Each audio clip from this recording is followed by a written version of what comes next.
शीत पाई दारिंगबाड़ी परिचित राज्य तथा राज्य बाहरु पर्यटक केवल दारिंगबाड़ी को शीतर मजा नेबा पाई सेप्टेम्बर मासरु मार्च मास पर्यंत भिड़ जमाई थांती।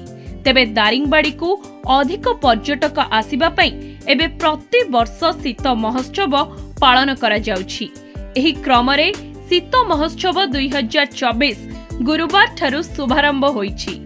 शीत महोत्सव पालन कमिटीर सभापति तथा विधानसभार उपबाचस्पति सालुगा प्रधान अध्यक्षतार ओडिशा राज्यर हस्ततंत वस्त्र और हस्तशिल्प विभागीय मंत्री रीता साहू मुख्य अतिथि भावे जोगदे एहाको उद्घाटन करथिले।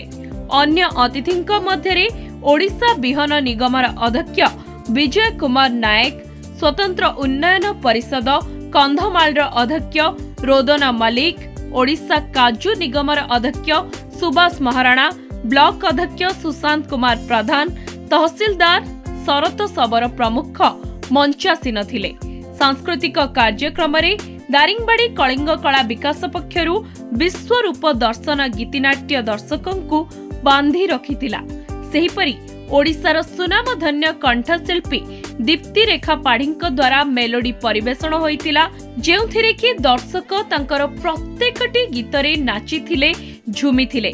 सेहिपरि ऑपेरा कलाकार मानस पंडाଙ୍କ द्वारा विभिन्न कार्यक्रम तथा ऑपेरा डायलॉग संगीत परिवेषण दर्शकंक मन मोहिथिला।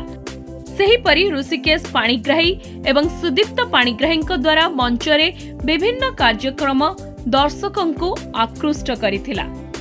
आज ये कला संस्कृति बंची रही जो उज्जीवित करने जो आज उद्दिष्ट एवं जाति धर्म वर्ण निर्विशेष एकाठी होगापी एवं समस्त भीतर गोटे सौहार्दपूर्ण भाईचारा सृष्टि आर मूल उद्देश्य।